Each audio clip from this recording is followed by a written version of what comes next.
Hello, and welcome to the first week of our Introduction to Modern C++ course. This course is being held by Purdue IEEE and Purdue College of Engineering. My name is Ryan Baker, and I'll be the instructor throughout this course.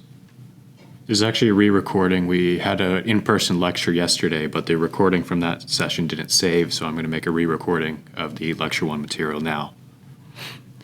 All right, so in week 1, our objectives are to understand C++ features at a very high level, to get set up with the necessary developer tools, understand the basic flow of a C++ program. We're going to work with concepts, data types, variables, and the IOStream library for basic input and output in C++. So without further ado, I think we're ready to get into it. We'll just start with an introduction to C++. C++ is a general-purpose programming language developed in 1979 by Bjarne Stroustrup. He's kind of a huge figure in programming. In its nearly 50 years of existence, the language has evolved from a simple extension of C into a very powerful and quite modern programming language. So, why C++? Why am I teaching this course in C++? That can be broken down into two separate questions. There's why learn C++ versus why use C++. And the former has a much easier answer than the latter, in part because the latter question is context dependent. It would be hard for me to sit here and tell you why to use C++ in your project because I guess I don't know what your project is. But why learn C++? That's an easier question to answer. I always like to say that C++ has a very strong knowledge passport, if that makes sense. Meaning that understanding C++ at a deep level translates very well to being able to pick up other topics within software engineering and becoming effective at them quickly. And C++, more than any other language, is really the one language that can do it all. It's a very powerful language, and I hope you'll see that throughout this course. And then I have this statement here, industry demand may skyrocket. Maybe. I don't know. I'm not an oracle. I'm just a guy. And then there's the question, why use C++? So, like I said, this question's difficult to answer, but I can give you some reasons you might want to consider using C++. There's performance, of course. It's what it's known for. C++ is a very performant language.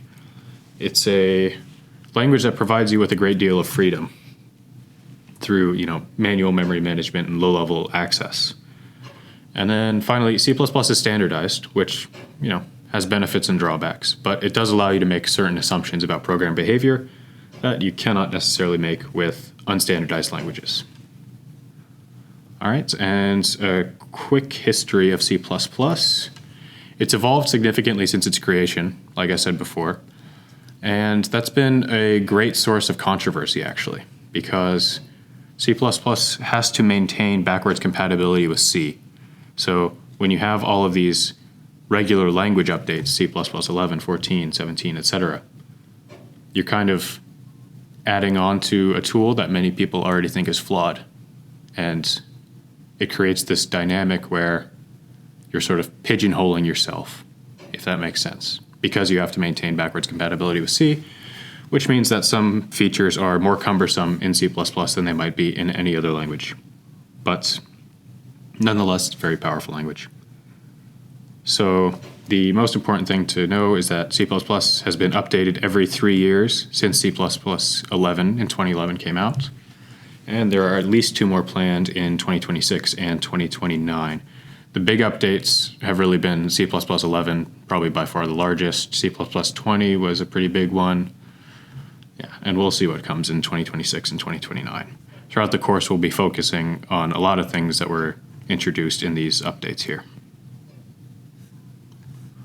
All right, so some things that distinguish C++ from other language. First of all, it's a compiled language, which means that its source code is translated directly into machine code.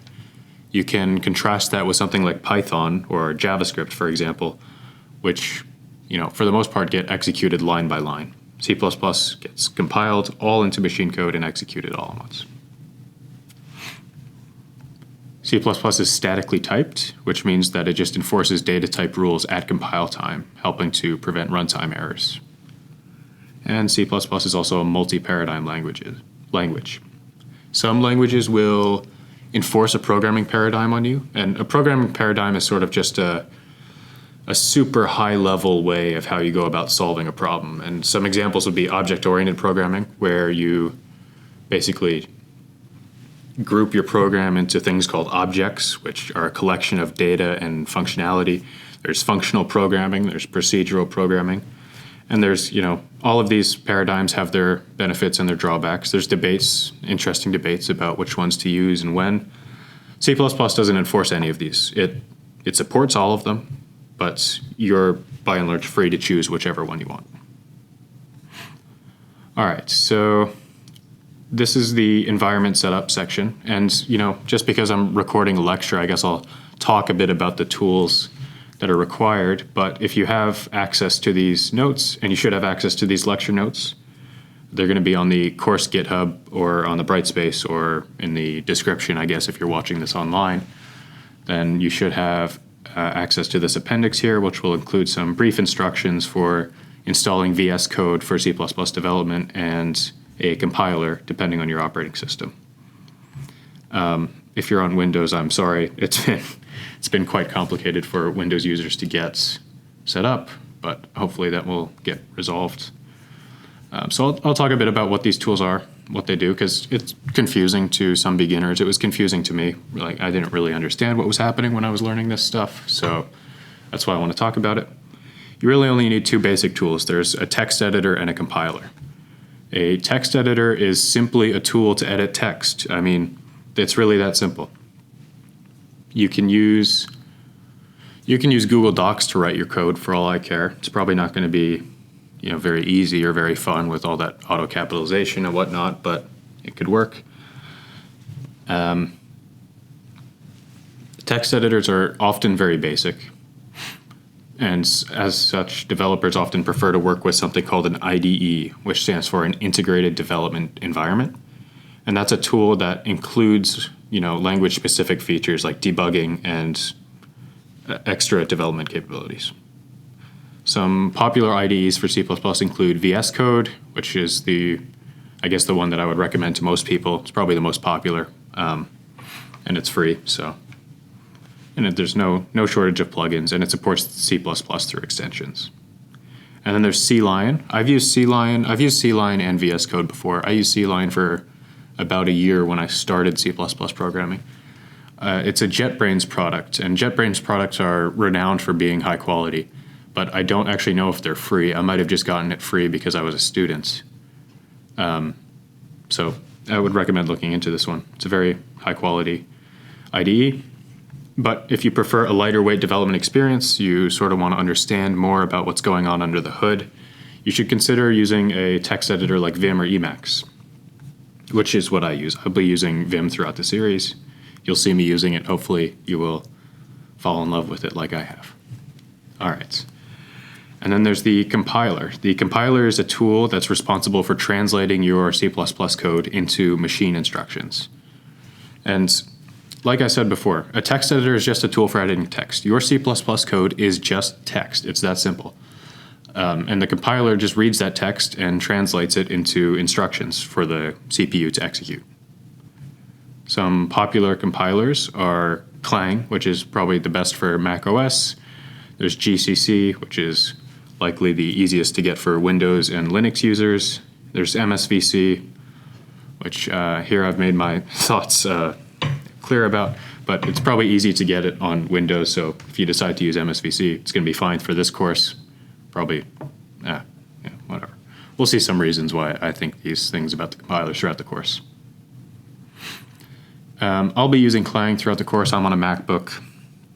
So if a certain flag or directive doesn't work, then simply look up its equivalent. I'm sure it exists. We won't be doing anything that's super compiler specific throughout this course.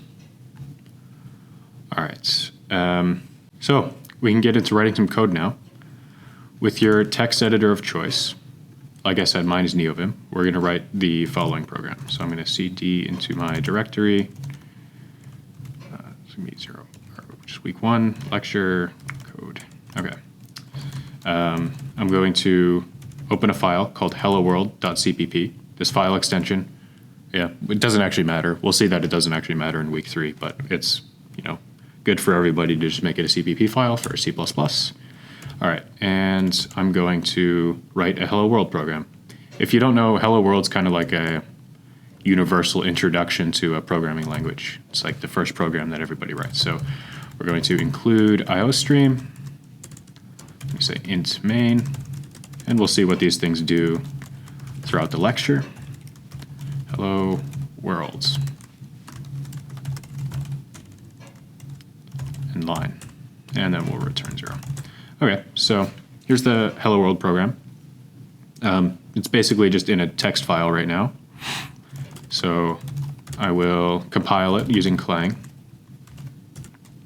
And that's going to produce a file here called a.out. Now I can run a.out, and we should see Hello World prints to the console just as expected. If you have your compiler and your text editor set up, then you should be able to do all of these things. The instructions here are also in the lecture notes.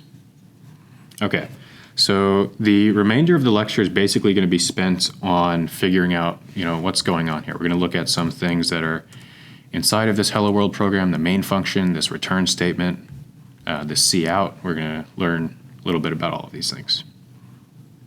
Okay, so int main is the first thing we'll touch on. The main function serves a special purpose within any C and C++ program. Namely, it signifies the entry point for a program. When you run an executable, the execution begins at main and continues downward line by line.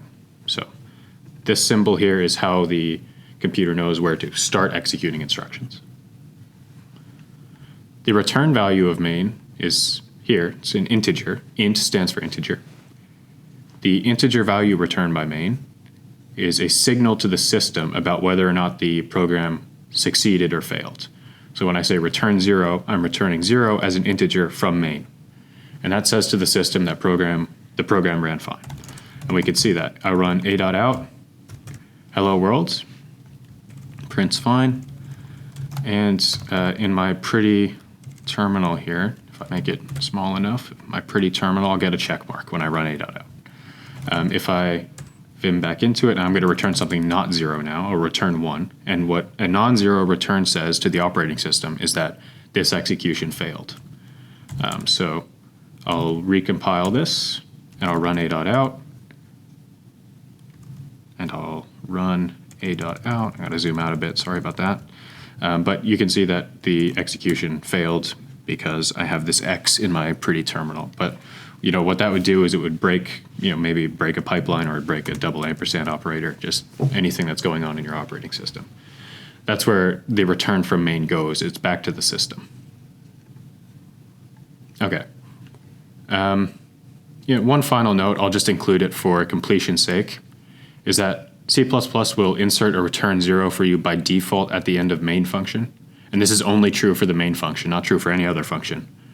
And thus you can write the minimal C++ program that will compile and run is going to be, I will put this into, we'll say main.cpp, is going to be just this. And this will compile and run. It won't do anything, but it will return success. Okay. Next, we have some basic features of C++ syntax. These are semicolons, comments, and white space. Every statement in C++ has to end with a semicolon. That's what tells the compiler that the line is over. So that means that I can come into hello world.cpp, and we'll say I would change this back to 0, and let's say I forget to have a semicolon here. I'm going to compile it within Vim so I don't have to keep closing it. Hello world.cpp and --a.out. So yeah, it'll say expected a semicolon after the expression. And that's what we'd expect. We'll put it back and rerun it. Works fine. Okay. You'll probably forget lots of semicolons as you're a beginner, especially if you're coming from a language like Python where these things don't exist. But you'll get used to it. Okay. Then we'll have comments. You're probably familiar with comments. They're a pretty ubiquitous thing within programming. So they're just a way of taking notes sort of within your program. And that helps other people who might be reading your program, but it also helps you. If you've ever worked on a sufficiently large project in programming, you might find yourself coming back to the project after some time, after a week, 2 weeks, a month, even longer maybe, and you will forget, or you will just not understand what you were doing at the time. So be nice to yourself, be nice to other people, and write comments for algorithms that deserve comments. That's basically what I would say. In C++, there are two ways of writing comments. You can do aligned comments with the double slash, so anything following the double slash will be a comment within the same line. And then the other way to do it is a block comment like this, where I'll have the slash star into slash star, and then anything between these two is going to be in a comment. A little piece of advice. You're in my course, so you're going to be getting my advice, even though it might be bad. But my advice, take it with a grain of salt, is to prefer line comments when possible, because I've had experiences where I forget, or not forget, but it's just confusing where the block comment starts. For example, if I go ahead and say this is a comment, then I used all block comments, and maybe you can see the problem here is that the parser looks through, sees this symbol, keeps going, this is a comment, so it doesn't read this, reads this one, and now all of these are not comments, and thus this program will no longer compile. This program will no longer compile. That's very strange. Why is this program compiling? Oh, it's because, I see, I'm not even compiling the right program. If I do change this to comment.cpp, then surely it won't compile. That's right, okay. So I was compiling hello world.cpp again, which is a different program. But this one won't compile unless I get rid of this guy here. Now it'll be fine. All right, hopefully that makes sense. And then finally, there's white space.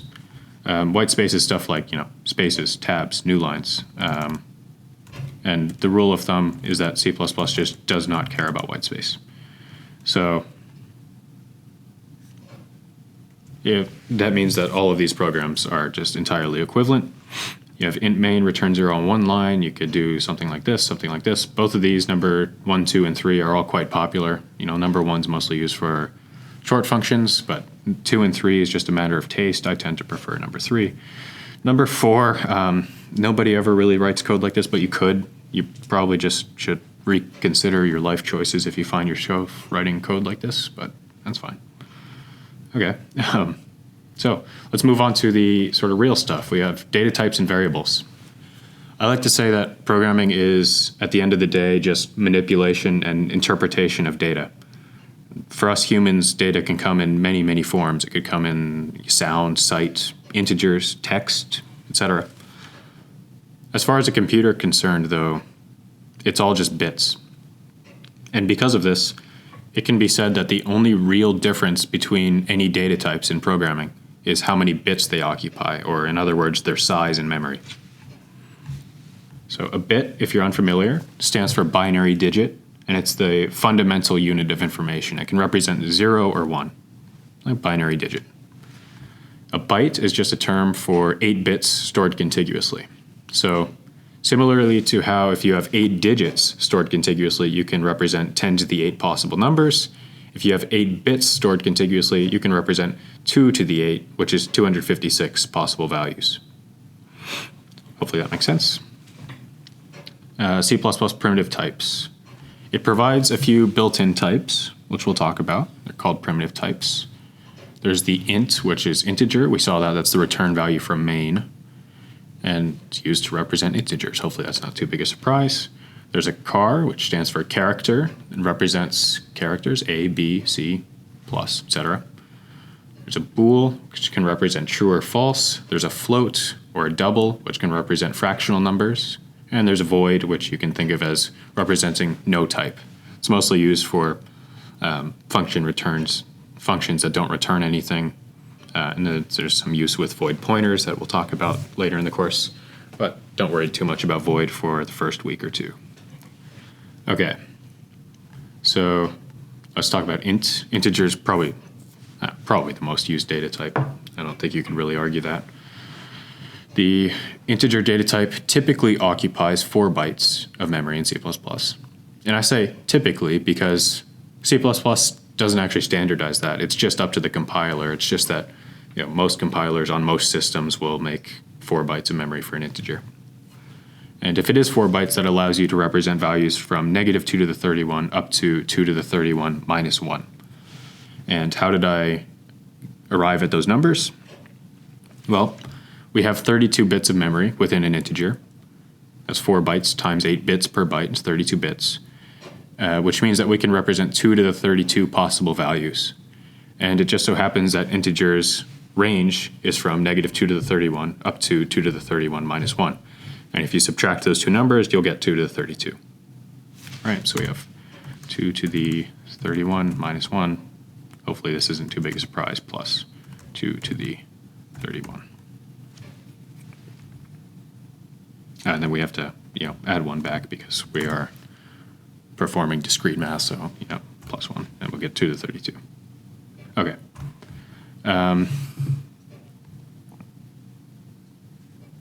Right, so if instead of representing negatives you'd rather expand your positive range, you can prepend the unsigned keyword to an integer. So, for example here, I'm declaring int x to be 3 billion, but I said before that an integer's maximum value is 2 to the 31 minus 1, which is 2.4147 billion, which is less than 3 billion. So if I do this, it exceeds the bounds of an integer.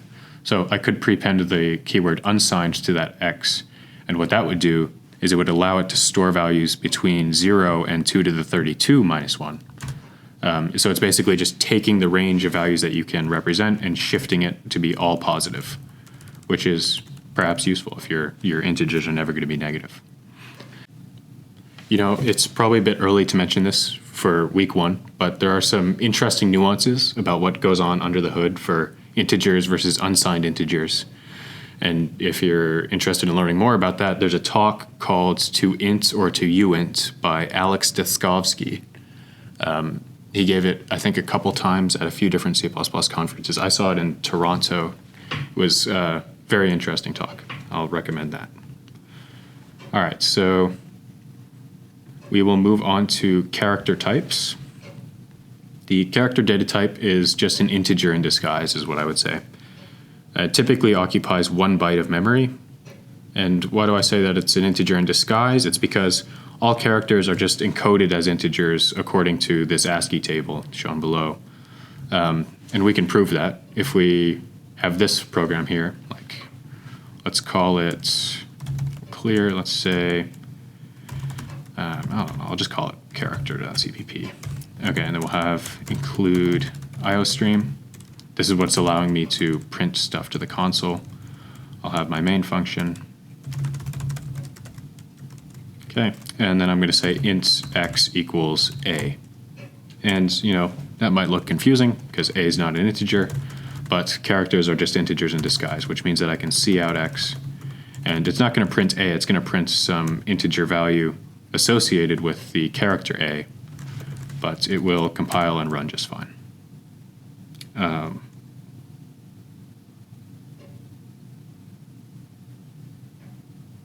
I'm confused. What did I do? Did I not save it properly? 97. What is it printing? So it should print 97, but then I see this, which I recognize as an address here. Oh, geez. I printed cout instead of endl. Okay, that's a weird mistake to make. Anyways, it will print 97. Okay, and then we can do the conversely. We can do character x equals 97, and then I'll print out x, and we see that it prints a. So hopefully that makes sense. Characters and integers are really just equivalent. It's all about just how we interpret them. All right, and then we have the Boolean data type, which is used to represent logical values true and false. So true or false only requires 1 bit of memory in theory, but computers don't have any real efficient way to access 1 bit of memory. So thus, bools tend to occupy 1 byte of memory. There are ways to access bits with bitwise operators, and in fact, I think that will be in the supplemental material for week 1 for this course, some stuff about bitwise operators. So if you're interested, then you can watch that lecture. But the point is, bools occupy 1 byte of memory. Okay, Then we have the float data type, which is used to represent fractional values. Typically occupies 4 bytes of memory, but if you need more range or precision, then the type double exists, and that occupies 8 bytes of memory. If you are interested in how the floating point type works, if you think you know how it works, then I would suggest that probably you're wrong, but you might know how it works. I went to Core C++ to give a talk about floating points, and it was just super interesting. How floating points and doubles work under the hood. I find it quite interesting. Some of the traps you can stumble upon, but all you need to know for now is just that floating points can be used to represent fractional values. Okay. And then we have the Sizeof operator. I was talking a lot about how these data types typically occupy some number of bits or bytes, but how can we actually see how many bytes they occupy? So let's vim into sizeof.cpp. We can do that with the Sizeof operator.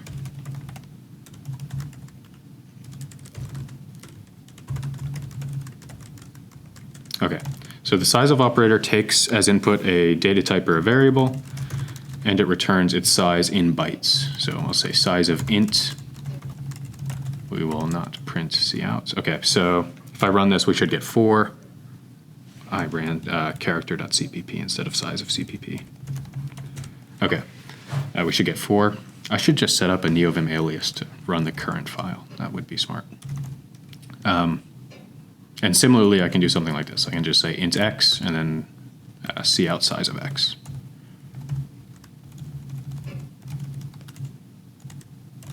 Okay, that will give me 4 as well. So we can do the same thing. We can make this into a character. That will be 1 and 4. Okay, hopefully that makes sense. The Sizeof operator just takes a data type or a variable and returns its size in bytes. Okay.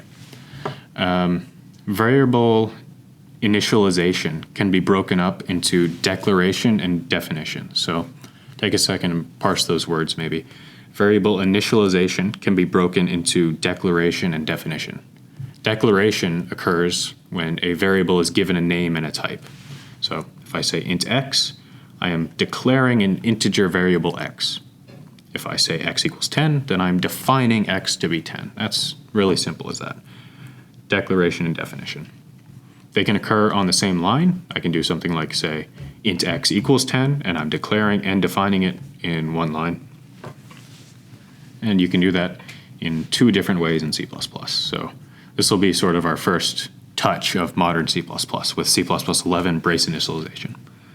We have, if I say x equals 10, then I'm just assigning the value 10 to the variable x. That should be quite simple. Int x equals 10, that's a way to initialize x to 10. There's another way to initialize a variable with braces. The standard way, like we said, could be with the equals operator. But the shortcoming of this method has to do with narrowing conversions. A narrowing conversion takes place when a value that does not fit into a certain data type is put into that data type. And it has to be truncated or otherwise modified to fit into it. So all of the following would be examples of narrowing conversions. Int x equals 42.5. Obviously, you can't fit 42.5 into an integer. Char y is 1000. That's going to be a narrowing conversion because characters occupy 1 byte, and thus they can only represent up to 2 to the 50, or 256 minus 1, 255. 1000 is bigger than that. And these conversions are allowed by C++, mostly to maintain backwards compatibility with C, I would say. But brace initialization prevents them on initialization. So let's take a look at how this works. I'll say brace.cpp, and we're going to have include iostream int main. I keep rewriting this. Okay, so we'll do this. Int x equals 42.5. Okay, and then I'm going to run the current file, not Sizeof, and we'll see a warning, but it runs successfully. And to show that it runs successfully, I can say, I'll just say this. We'll see that print. Okay, so it give a warning, but that's just because my compiler is nice to me. It ran successfully. If I put it inside braces here, it will prevent this narrowing conversion from taking place on initialization, and a compilation error will be thrown. That's the benefits of using brace initialization. Helps prevent some runtime surprises. I would recommend it. Even though, honestly, I'm still getting used to writing with this syntax. Doesn't come totally naturally. Okay. So we'll move on to the arithmetic operators. It supports basic arithmetic for numerical data types, just like any real programming language, except maybe Bash. So you could debate whether or not that's a real programming language, I guess. Certainly HTML doesn't, but okay. Anyways, we have int x equals 10, y equals 20. So, we can print their sum, their difference, product, quotient, and modulus. The modulus is just the remainder of integer division. It's really quite simple. Some people in some lectures would take like 2 hours to describe what integer division and modulus does, but I really don't think it's that complicated. It's just when you divide two integers, if you get a non-integer value, you have to truncate it into an integer. It's quite simple. So 20 divided by 3 is just going to give me 6. Why? Because 20 divided by 3 is 6 plus 2/3, but I can't fit that 2/3, so I'm just going to give you 6. If you want to get around that and you want to see the 2/3, then you have to cast it to a float. You could either do that by explicitly casting to a float, or you could put a 0.0 at the end to tell the compiler that it's a float. Okay? And then the modulus operator can be thought of as the remainder operator. Just returns the remainder of integer division. So 20 mod 3, well, how am I going to calculate that? 20 divided by 3, like we said, is 6 2/3. And those 2/3 left over, well, that's my modulus, 2. Because we say 3 times 6 is 18, 20 minus 18 is 2. And similarly, 9 mod 3 is 0, and 10 mod 6 is 4. Hopefully that makes sense. Okay. We will move on to basic input-output with IOStream. The standard cout stream allows you to display a message or a value to the console, and you've seen me use that all throughout so far. Just standard cout. It's what I'm using to print messages and values to the console. It's part of the IOStream library, which is why I'm including IOStream up here. We'll see a little bit more about what that #include directive actually does in week 3, I believe, where we'll look at the build process. So week 3, by the way, is going to be probably the most important week to properly internalize. We'll be talking about the build process, and we'll be talking about pointers, memory segments, I think. So it'll be a fun week. Okay. And it uses the insertion operator, which is this, also known as the bit shift left operator. Okay, so I say, standard cout hello world. The standard end line is just defined within IOStream, and it moves the cursor to the next line and flushes the output buffer. It's quite simple. You can do multiple insertions at once, and you can print values like this. Hopefully that makes sense. The syntax might take you a little bit to get used to as a beginner. That's fine. It took me a little bit to get used to, but you'll get the hang of it. All right. Then we have input with standard cin. It allows you to read values from user input, and it uses the extraction operator, also known as bit shift right. Okay, so if we declare a variable called x in which to store a value, and then we can say, little message here with cout, and then we read in x from the user with cin. So let's take a look at what this program does. We'll have IOStream. We'll have a main function, and then we'll have int x, and we will std cin x. Okay, and then we'll std cout. We'll print a little message here, x equals x and L. Okay, so what is this program going to do? Let us, actually, you know what? I can't run this within NeoVim because it will do something strange. So I'm going to say Clang++. Maybe I got to learn why it would do something strange. I don't actually know. .-a.out.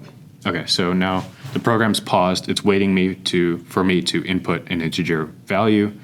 I will put in the best integer of all time, which is 8, of course, and we'll print it out. So it'll just say x equals 8, and I can do this with whatever integer I please. We'll do that. Okay, so that's standard cin. It's pretty simple.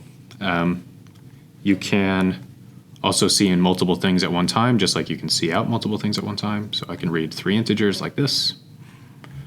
And I believe that is all for basic input-output. Just below this is the appendix, like I said earlier, for if you need instructions to install developer tools on your operating system. These lecture notes, they should be available to you on whatever platform you're watching this on. I hope they're available. Each one tends to take me many hours to write there, but they're nice. They're like works of art to me, so I like them. Hopefully you enjoy them as well. That will be all for week 1. If you are in the Purdue IEEE course, then there is a homework and a quiz for this week that will be due in 8 days from today, 8 days from February 8th. It'll be next Sunday. So if you have any problems completing those, feel free to reach out to me or the TAs for help. Otherwise, that's all for week 1. Take care, and thank you for watching.